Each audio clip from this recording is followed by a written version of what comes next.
we are back today with another new speaker.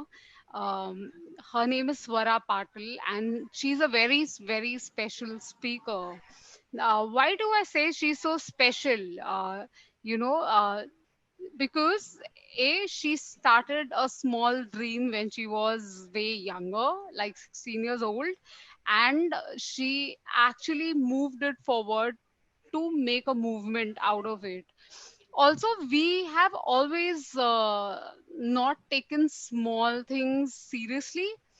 That small a smile that can make someone's day, or that small gesture which can improve someone's life. Small things actually lead to big movements, and that's what we talk about with Swara Patil today. So, Swara is the founder and the president of the Period Society, a non-profit society that began at when she was 16 years old. It was based on her personal experiences with the menstrual taboo and interactions with menstruators from marginal communities who struggle to access basic period products. And she is currently a rising freshman from McLeod Honors College in New York. She's a student of science and humanities on a pre medical track. She hopes to expand and amplify the Period Society as a platform for the current generation in India and put a period to this stigma surrounding the menstrual and reproductive health. Let us welcome Swara to our platform. And it is amazing that you agreed to speak to us. Swara, tell us about yourself. How did you land up with a period society at such a young age? Sure. And Pagan, thank you so much for having me today. And the opportunity to share the story, which means so much to me, is definitely really invaluable. And I think just talking about periods and menstruation and when my personal journey began, I think it goes way back to the third grade when I was sitting in a bus with a bunch of friends coming back from a birthday party, and someone said the word period in a very hushed whisper, and I didn't know what it meant. And I asked them aloud, "What is a period?" And everyone just told me that it's something that's not appropriate to say in public and that I should lower my voice Yeah, when speaking about it. yeah. And I was in the seventh grade when I got my first period, and no one explained the biology behind menstruation to me. And I was Mm-hmm. just told that I'm impure when I'm menstruating. I'm not supposed to go to the temple. I'm not supposed to touch cooked food. And I'm not supposed to engage in any sort of religious or cultural celebration. And Mm-hmm. even though I grew up in a family of healthcare professionals, it was really difficult for me to talk about my periods or my period cramps in front of my dad, who's a doctor himself. And I think the turning point for me truly was when I was volunteering at the Tata Memorial Hospital during one of my summers. And I met a woman who told me that she exhausted all of her personal savings paying for her son's cancer treatment. So she couldn't purchase period products for herself. So she used a piece of cloth every month. And she was telling me about how difficult it was for her to just carry on with her daily life when she had her periods. And the only time I've been in a situation like that is maybe when I'm out at the restaurant with friends and none of us have a pad on us, and I just Yeah, unexpectedly get my periods and I might have to use toilet paper. But to imagine that people like go through menstruation their entire life this way was yeah. something that just really shook me. And upon doing my research, I found out that an overwhelming majority of menstruators in India can't access period products, and this leads to girls Mm-hmm. dropping out of school. And so many people just have this negative perception of menstruation, and they think it's Absolutely. something that's dirty. And the taboo is just so widespread across every section of society that I felt that I had to do something about it, because I feel that a period should only Mm-hmm. put a full stop to a sentence and not to someone's potential. Yeah, And everyone deserves to experience their period with dignity and treat it as a normal biological process. right. So I came up with this idea of basically holding menstrual hygiene education sessions to explain what periods are to people so that once they understand the biology behind menstruation, they begin to normalize it, and also to distribute period products, especially reusable ones, to people who can't otherwise afford them. That's amazing. I know all of us, especially, of course, girls, have faced this situation in one way or the other. So, all the girls and the women who are watching us tonight, if you have faced such a situation, please put a yes in the comment so that we know that, we are not the only ones facing it. And just to share with you a very interesting story, I still remember when I was in the fifth standard and one of my friends in school got periods. She stopped coming for a week just because there was no education around this. She thought she was suffering from blood cancer. So it sounds hilarious now, but it was super traumatizing to her when she was way younger. So kudos to you. It's a very pertinent topic to pick up. But what amazes me that in third grade, when people are really looking at PUBGs and YouTubes and Instagrams, you were actually worrying about a social cause in the country per se. you know Tell me another thing. You being so young, how did you start your baby steps towards setting out this change? And did you ever think that this will never happen, and it's too difficult to kind of change people's ways of thinking?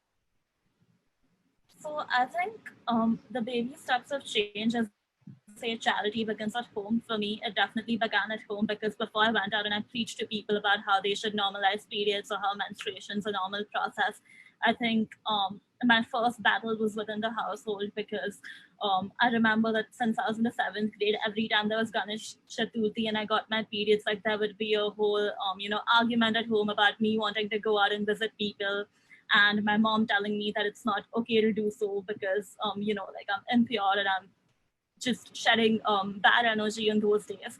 So I feel like changing those attitudes within my house and even sort of normalizing discussing periods with my dad was something that I did. And I told him that you're a healthcare professional and you know that this is a perfectly normal biological process. And if anything, it's Yeah. just a sign that I'm healthy.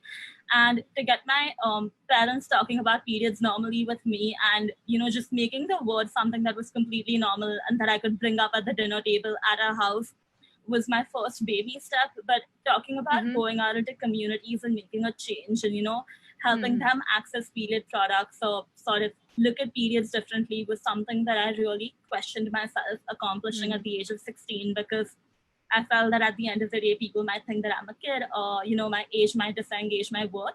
Yeah. But I definitely feel that when I had interacted with people and I saw the need for this conversation and for this initiative that sort of, just really motivated me to begin my initiative and made me realize that this is something worthwhile and important. And I decided to sort of destigmatize failure and, just give it a shot. And I think my parents, especially my dad, was really supportive and he, helped me set everything up. Advised me Yes. about how to like contact people. He Mm-hmm. found me a school to host our first session at, and Mm-hmm. I think a lot of it was kind of thinking about how I could make a change in these communities in the long term. So instead of just going in one time to a school and giving them, a pack of pads which will last for a month, I wanted to make a difference to them in the long term. So I collaborated with a youth-run enterprise called Enactus at HR College, which makes reusable cloth pads. Right. And they're really good in the sense that they last for up to 3 years of use properly, and they Wow. eliminate plastic waste in these communities. So it's good for the environment too. And I think that just being able to think through everything and also having a team which initially comprised of my friends and fellow high school students made me feel that I'm not alone and that there are people who will be willing to walk like every step of the journey with me. And I feel that really emphasizing on collaboration right since the beginning and Right. mobilizing other people to work in this cause with me was something that really turned out well for us. Right. So I hear you. What you're saying is the baby steps actually begin at home. So basically, include people who will support you, including your family, your friends who believe in your cause, then step out and collaborate with people who are already doing something around it or have a voice, so that it becomes easier for you to actually amplify the voice instead of starting anew. So amazing, because many a times when we start alone, it's very scary. It feels very challenging to really go out there. And sometimes, because we feel our voices will not be heard as well. So tell me one thing. I know you started out with 4 people and now you have ended up with 40 people in your organization. How was the journey for you? What were the challenges and how did you face that really? I think initially there were two main challenges that confronted me. One was my age, and the other was the societal taboo surrounding periods. And I feel that for me to gain that sort of confidence to talk about periods publicly, as I mentioned, I had to start doing it at home. And I think I definitely put a lot of thought into how I wanted to sort of carry out my messaging and present it to people who might initially be hostile towards my cause. And I think people often perceive menstruation as a girl thing. So Yeah. I really wanted to get across a message that it's a societal problem, because at the end of the day, it's leading to, women and girls dropping out of school. And Yeah. when women and girls like don't participate completely in a society that just like sort of holds you back from progressing. And I think reproductive health is an essential part of healthcare, and you cannot sort of think about your well-being without including reproductive health. Yeah. And just the right to have an education and live your life with dignity is a human right. So I decided to sort of spread my message or talk about my cause as a human rights issue, rather Hmm. than just a girl thing the way we normally perceive it in society. Right. And about my age, I feel that initially it definitely held me back from beginning this for a couple of months. But the more that I thought about it, I felt that my age could even be an advantage, because we talked about how we began with 4 people and we are now a team of 40 plus students. And I feel that almost all of the credit for that really goes to social media, because as someone who's young, you're constantly on social media, you know how to use Yeah. different apps and sort of Yeah. spread the word about your initiative. And you can reach people regardless of their geographic location. So we have team members from all around the world, and that's simply because as a Gen Z led platform, I feel that we really know how to communicate and reach out to other young people and engage them on social media to raise awareness about our cause. And I feel that in the beginning, it was difficult to find people who are willing to hold our first few sessions with us.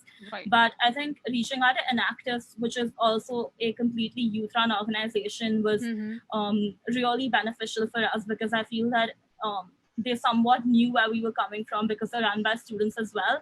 And they really Right. wouldn't hold the sort of mindset that because you're young, you can't make a change, or you can't really go out and start a conversation, because they were already doing this as students themselves, and they knew Yeah. that we had the power to ignite this conversation.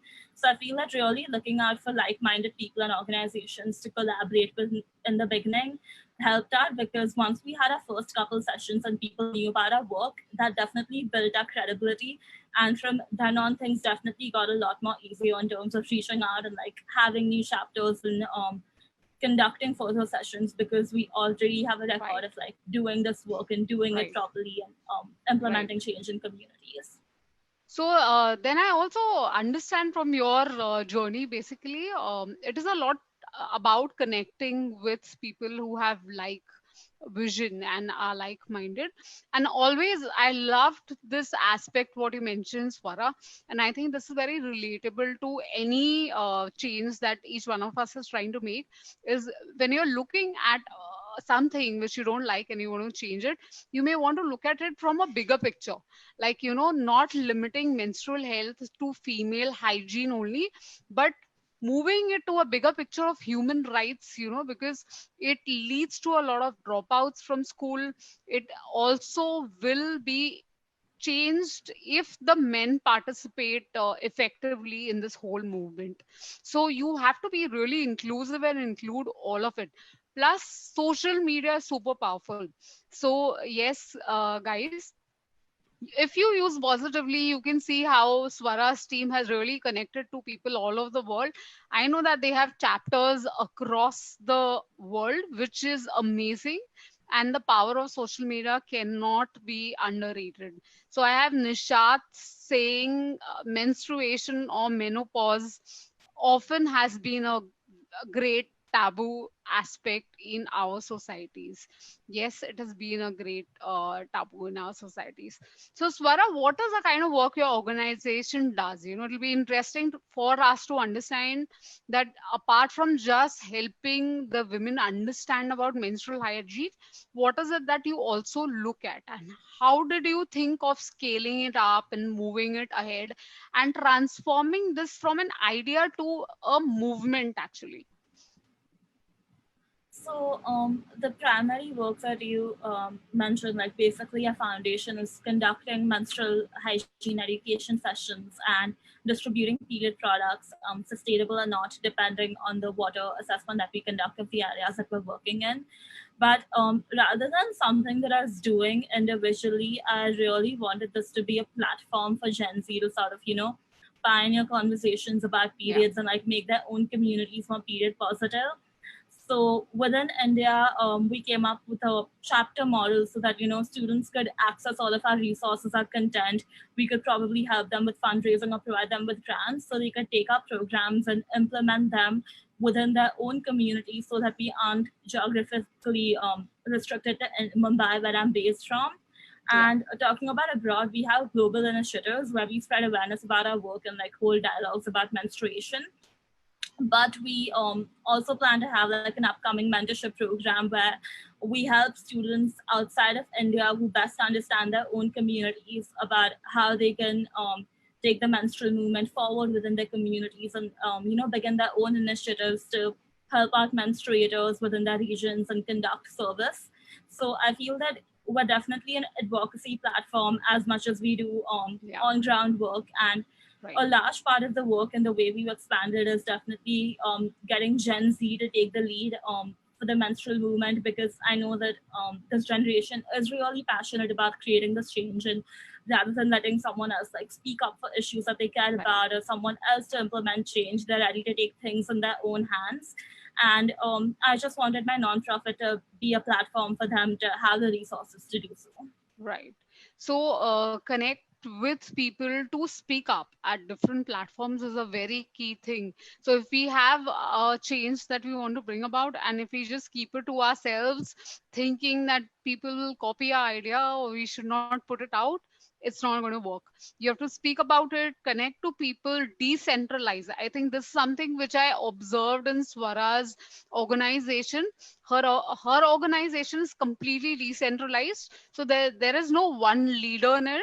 You can see leaders in different chapters, and that's what gives them the accountability to take the change in their hands and to make it happen. Guys, I want to encourage you all to please ask questions. We may not have the right answers, but I see that a positive journey, and of course going forwards, I know that Swara is going to make big name outside for her and also bring about that particular change. If you've had some kind of a change that you wanted to make, please let us know about it. Put them in the comments. So, Swara, moving to the next questions. If somebody is looking at a topic right now, or somebody feels very passionately about changing that aspect in the community, what is the first step that person should do? What is your suggestion on that? I feel that if there's a taboo or a stigma that you wish to change in a community, um, I think the first step is really to understand, to sort of investigate, the roots of where this taboo like began from. Why do people hold these beliefs, and sort of understand where the taboo comes from, and then sort of present your own Right. rationale. So, for example, about like menstruation, I like decided to understand why Hmm. people thought that it was something that was dirty. And Yeah. there are a lot of different reasons, but it's often that one of them is that anything related to like reproductive health like tends to be really sexualized in society, or just the Hmm. kind of messaging that we've had all along. Even with one of India's leading sanitary napkin brands was to be called whispers, like really just promotes the Exactly. idea that I've this is a always hush hush thought that. topic. I've Yeah. always thought that. It's been so funny that you have a brand that calls itself Whisper. Yeah, yeah. Please go So on. Yeah, I feel that understand where the taboo comes from and try to understand the community. Don't like go in and impose your views on them. Understand why they hold these beliefs. It's often that they aren't exposed to these ideas about menstruation, because yeah, so many schools in India, including my own school, which was supposed to be like a top ranked private school, like never talked to us about periods till I came in the 10th grade, and by then everyone started menstruating, and it was just sort of in it was integrated into us, like that periods are something that are normal. You should be really you should be speaking about yeah, periods in a hush hush tone. And we used to stuff our pads into our uniforms pockets when we used to walk yeah, around the corridor to change a pad. yeah. So I feel that try to understand why the taboo begin, or why that stigma persists. And once we understand it, I feel that Hmm. it'll be easier for you to sort of come up with a solution to address the problem by the roots. So Yeah. I think definitely before you take any sort of action, do your research. So I think this is a very relevant point because a lot of us, when we have to change something, we directly go into the action mode, where we are trying to refute the idea or thought and not understanding properly that a lot of belief systems are very deep rooted since a very long time. So I think this is a very pertinent aspect that probably step into the shoes, try to understand from their perspective, from what they come from and why are they saying that, what's making them say that. Yeah, so probably the first steps towards making that change is step onto that shoes and understand why that stigma stays around it, and then ask, what else can I do here that people have not even imagined or thought about. Swara, that's a very great share. I also wanted to ask you that I did go through your YouTube videos and I see that you have a lot of interaction with young girls in school when you're training them about the anatomy of female reproductive system and explaining to them. What is your experience of what they very open to understanding it, or is it challenging? The language, is that easy for you? How do you really reach across, relate to them? Because they may just tell you you can afford everything and we are poor, we can't afford things. And so how do you get on the same wavelength with them? So I think when I go and especially with like younger girls, I definitely try to establish a connection. And I'm 18 right now, so I tell them that I'm really close to you in age. So this is Yeah, supposed to be an open conversation. I'm not here to lecture you about anything, or teach you something. I'm just here to interact with you and talk to you about something that matters to me and should matter to you as well. And I try to begin by understanding them, and I ask them questions about when you started menstruating, were you told at home not to worship, not to touch the pickle jar? Do you openly talk about periods with your family, with your friends? And just when they open up about their own experiences, I think that sort of helps them to see the menstrual taboo and how it's like present in their own lives. And I feel that in the beginning, a lot of them are definitely really shy because they've always grown up like talking about periods in a very hushed tone. yeah, But I think once I began explaining the biology behind menstruation to them, I got a lot of questions about basic things such as, are cramps normal? Um, like is period, what is period blood? Is it something that is dirty? yeah. When should I see a doctor? Is this much of bleeding normal? And I Hmm. think really when I'm talking to them, even though they might have been taught the taboo at home, I think the great thing about like working with young kids is that they're very receptive to new information, Hmm. and they're willing to make change. They're willing to hear what you have to say, and Hmm. they definitely they're curious. They question a lot, and once they start opening up to me with questions and sort of learning or exploring the topic by themselves, I Hmm. feel that by the end of the session, like if they haven't like completely been comfortable like talking about periods, they Hmm. definitely like sort of looked at it with a new viewpoint, and Hmm. they'll probably go home. They might try to talk to their parents about it, or at least Hmm. going forward in the future, like they'll decide to talk to their kids about menstruation, know that it's not something to be ashamed about. So I feel that it's definitely really nice to talk to young kids about menstruation because that's when they're receptive. And I think schools should take up the initiatives rather than non-profits like us doing it, because Yeah. schools like where we get a lot of our information from. And just because I didn't learn about menstruation in school, I and at home I sort of missed out on that information. And Yeah. I thought it was something that wasn't important enough because otherwise, obviously, I'd be taught about Yeah. it in a biology class or something. Yeah, true, true, true. So some of the life skills need to come through school, but if they don't come, and if you see that, you go and make that change. So Reena says, yes, it's very important to teach our children, both girls and boys, that it's a normal biological thing and not a taboo. And change should begin at home.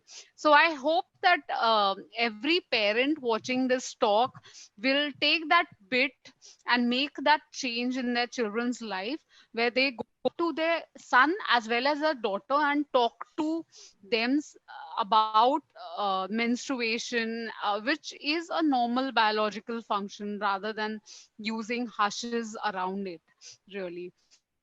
So this is an amazing share. I also have a question, where, if a teenager is looking at starting an NGO, it sounds super complex and not so doable. What's your recommendation for them? What's your experience been in that field? Was it easy? Was it difficult?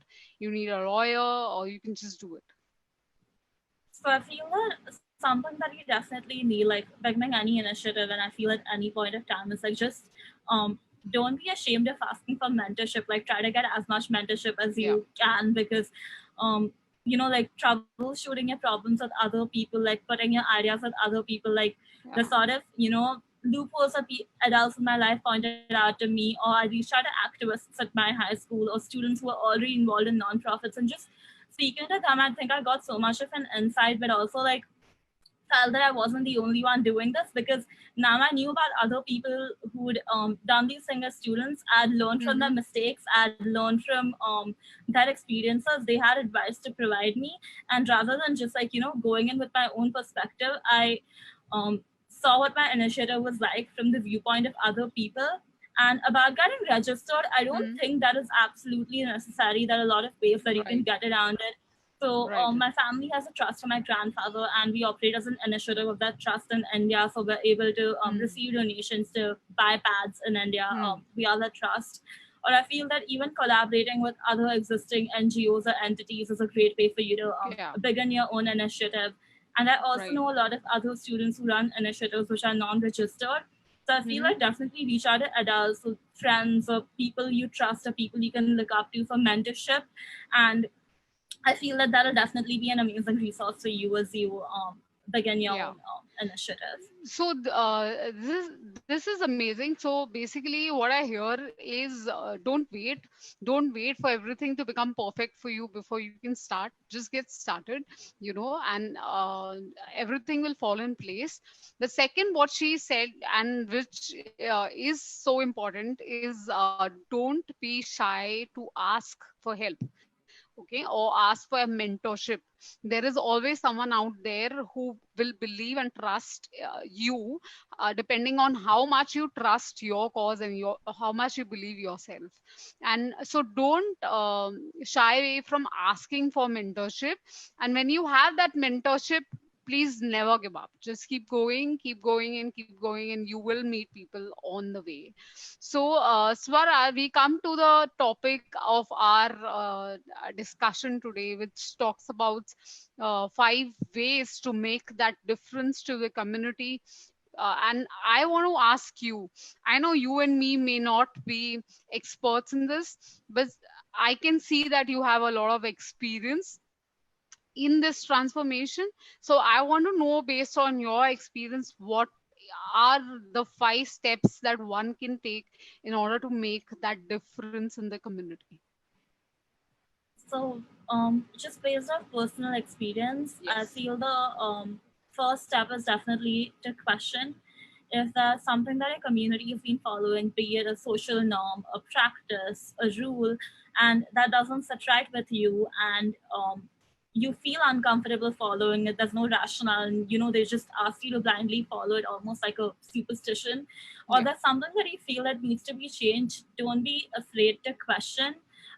Definitely be curious, ask questions, try to understand why is it in place, is it fair, does it align with your personal belief system, does it do good for society. And I feel that with the menstrual taboo, like I've been here for 16, 18 years, but Yeah. this taboo's like been there for thousands of years, but I don't think that really, validates it or makes it something that's beneficial to society. So Mm. don't be afraid to question, or don't be afraid to, like, just speak out against existing institutions. Then the second step is definitely to understand the community that you're working with. As I Yeah. mentioned earlier, like they say that, like when you want to work with a community, you need to first like shut up and listen and like understand where they're coming from. Like don't go in there thinking that you know everything, and don't go to like a marginalized or an underserved community like, thinking that you're an authority or a savior. Yeah. Really try to understand them, understand why they hold these belief systems, and understand that even though the menstrual taboo, like, of course, like a lot of us don't agree with it, they've it's been a part of their culture and religions. Like don't really belittle or shame them for holding it, but rather, like, Yeah.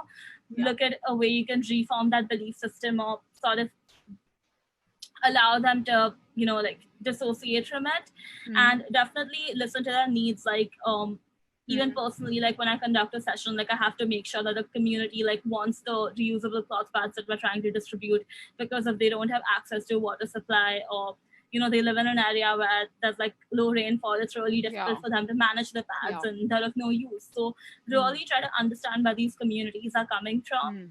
and Mm. reduce the cycle of dependency. So as I said, like don't Mm. go into a community thinking that you're a savior. Like try to give them the power to make the change and reduce the cycle of dependency within these communities, so that eventually they don't have to depend on you. So we're trying to come up like with our own digital advocacy campaign called Peelit Shiksha, where we, reach out to BMC schools to Mm. implement a better menstrual health curriculum, but really make Mm. sure that nonprofits like us don't have to do this work, and it's something that's a part of society. And like parents take up this Amazing. Yeah. conversation, schools take up this conversation, and even a great thing about partnering with Enactus is that the cloth pads that they provide us with are stitched by women in rural Maharashtra. So this really reduces the cycle of Amazing. dependency within these communities that Yeah. we aim to serve, and it Mm. gives them financial independence and the ability to sort of take control of their own lives. And Mm. I think that is a really sustainable way of making change. Yeah. The fourth step is make sure that the communities you work with have a sense of agency. Don't go in there trying to impose your beliefs and your values on them. Personally, I think my job is just to go in there and talk to them about the menstrual taboo, the biology behind menstruation. But it's Mm. never to go in there and tell them that, like your beliefs are wrong, you guys are wrong, but you know, Mm. everything that your culture or your religion says is wrong. It's just to Mm. tell them that menstruation is a normal biological process. This is why it Mm. occurs. And Mm. once they have that information, Mm. they're empowered to make the choice to break away from Mm. these beliefs themselves. And I think Mm. that's a really organic way of making change, rather than me coming in and imposing my beliefs, Mm. which, if anything, would only alienate that community right since the Mm. beginning. Mm. And the fifth is to engage with those communities. Don't, you know, Mm. be in a community like for a And yeah. one time initiative or a one time speech. Like try to make sure that you sort of have some sustainable model of change. So we try to Mm. provide sanitary napkins in the long term, and then like reach out to these communities for Mm. feedback after a month or two, like once they started using them. And Mm. also in the future, something that I hope to do when we have more on ground volunteers in India is to actually train people within these marginalized communities Mm. to facilitate the dialogues themselves, Mm. which really like helps people within these communities emerge as leaders, and Yeah. further decentralizes that change. And I Yeah. feel that this is, personally, I feel that it's a very sustainable model for change making, and um, to sort of make sure that there's not one leader, but like everyone can be a leader on their own right, or something that I really value. Yeah. So, Swara, this really throws me off to see, a young individual like you think so much, but there's so much learning out of it. So, if I have to just reiterate the 5 steps that I see, is first is to be curious and question as to why such practices are followed and or what is it that you want to really change, and what I really liked is then moving to work with the community, understanding why they think that way and also listening to their needs, which is so amazing. Many a times we try to impose what we think is right, but we miss listening to our customers or listening to people who we want to make the change for. The third was, of course, to reduce the cycle of dependency, or if I may say, to decentralize. And instead of making it a vertical, hierarchical organization, actually decentralize it so that each person is a leader in their own respect and drives the cause. The fourth thing that I absorbed here was that don't wrong them. So if you are trying to change somebody, and this is even relatable for our day-to-day lives, if you are looking at changing some habits, something, then please don't wrong that habit or the person or wrong their thinking.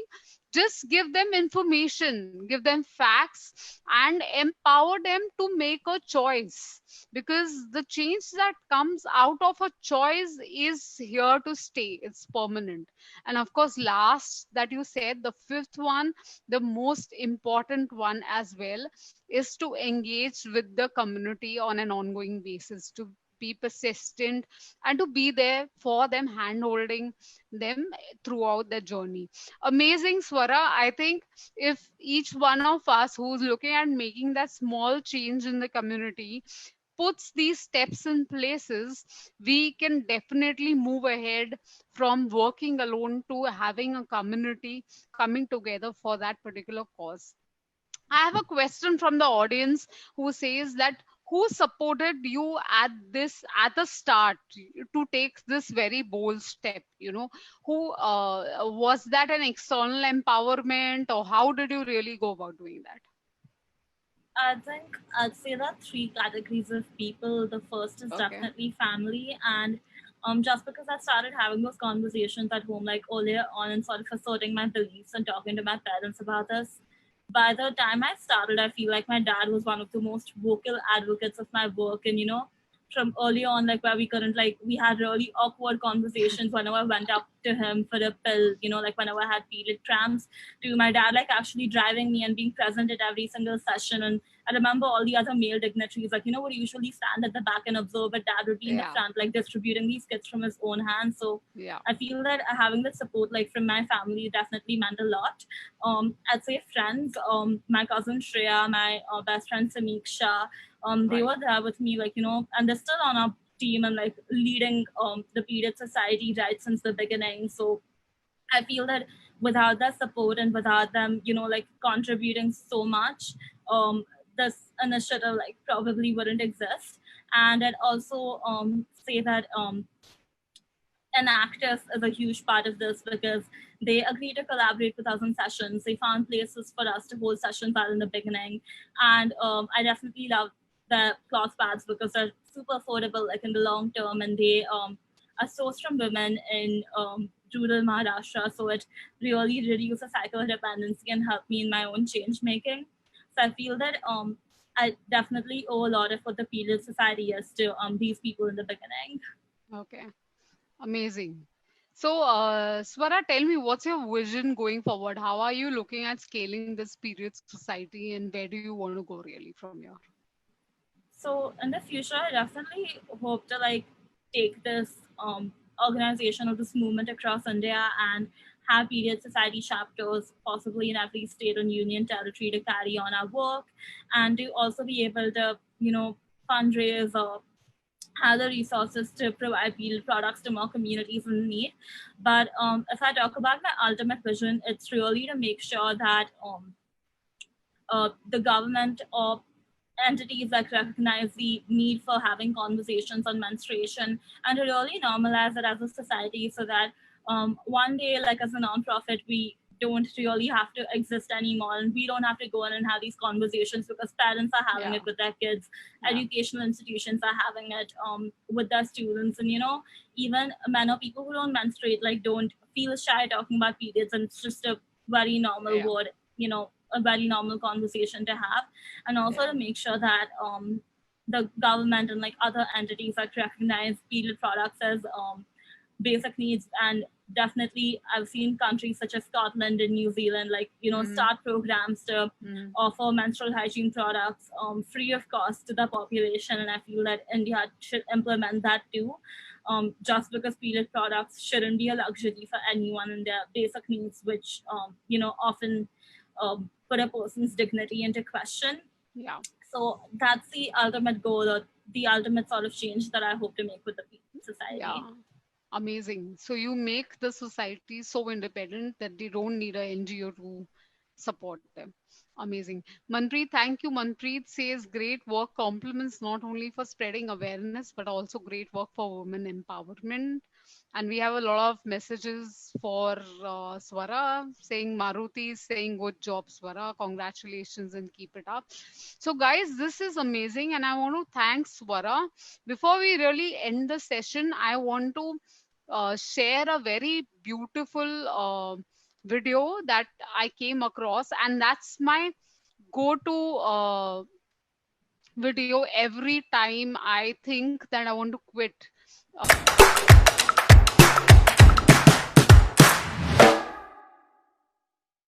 If you want to change the world, start off by making your bed.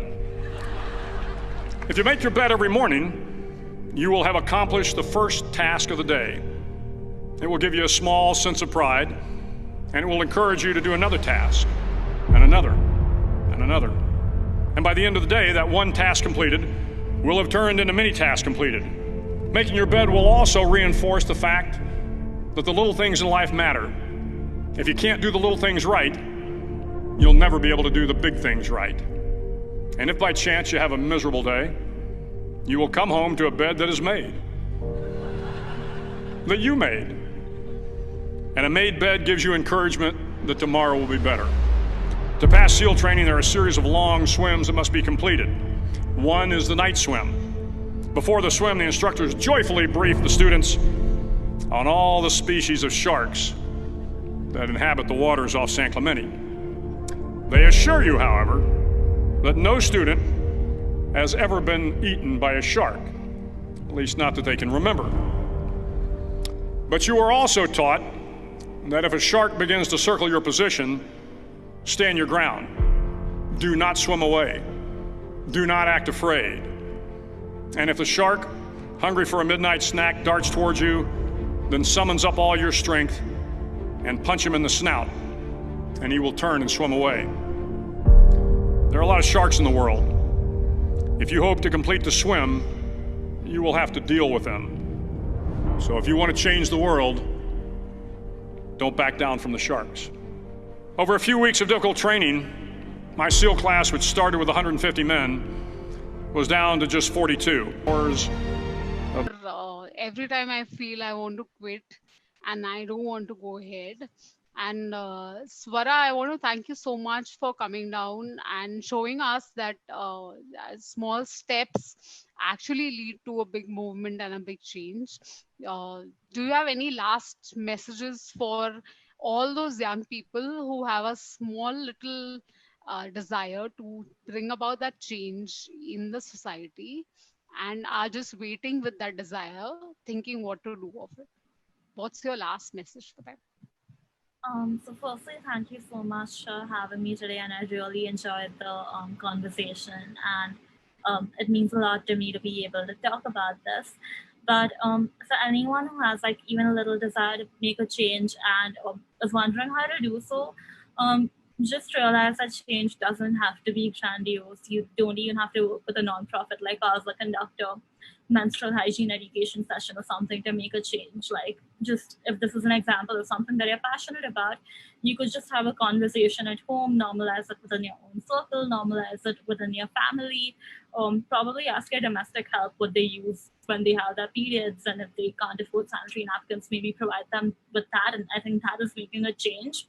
And just realize that even this like has a huge ripple effect because you're contributing towards making society a more period positive place.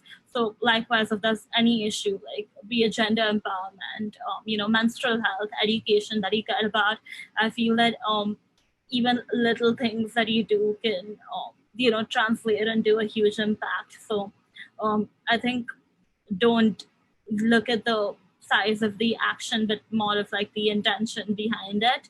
And there's an outlet for you to make a change, whether it's small or big. I think everything counts. Well said, Swara. And to sum it up, I think for me it was a very interesting conversation as well. And at the end of the day, if I have to bring about the change, like Swara said, you start your day with the change you want to make and get the task completed. Find someone to help you through your life, through your journey of making that change. Respect everyone's thoughts and views and don't make them wrong. Life is not going to be fair all the time, and you are going to fail often. You are going to see yourself falling, but get up, take those risks again, step up, and when the times get tough, then reach out and collaborate with people who believe in your vision. Stand up against all the bullies who will judge you. Lift the people who are downtrodden, listen to them, listen to their needs, and never give up. So, if all of us do these things little by little, I'm sure the next generation and the generation that will follow will live a world that is a far better place than we are today and what we started off. So, guys, make that small change and move ahead. Keep at it and persist. Swara, thank you so much for coming. It really means a lot to all of us that you came down, spoke to us about your thoughts. Guys, thank you so much for coming. The ones who are watching us on Facebook as well as on the webinar, and people who are going to be watching the repost. Thank you so much for it. If you have more questions for Swara, she's not going away. If you want to volunteer with her, or if you have a cause that you want to take ahead, please leave your questions in the repost and we will come back to you with it. And last but not the least, for my new audiences, I am Dr. Hima Majaj, and the platform Lose Your Blues Conversations is to celebrate and learn from a real life hero's journey. So if you're that real life hero, please reach out to me and we will discuss and share our learnings on this platform. Also, I am so inspired by Swara. I want to decentralize this initiative. So I'm going to be leaving the requirements on the post tomorrow as to volunteers who would want to volunteer for this platform itself. We are looking for at least minimum 2 volunteers who will help us sustain it and scale it up, because even if this platform can make a change in one person's life, I think we achieved our goal. So thank you so much, Swara. Thank you, Yatin, Dr. Yatin, for reaching out to me for Swara. And please keep at it. Bye, audience, and see you again same time next week on Saturday. Bye, Swara. Thank you so much. Bye.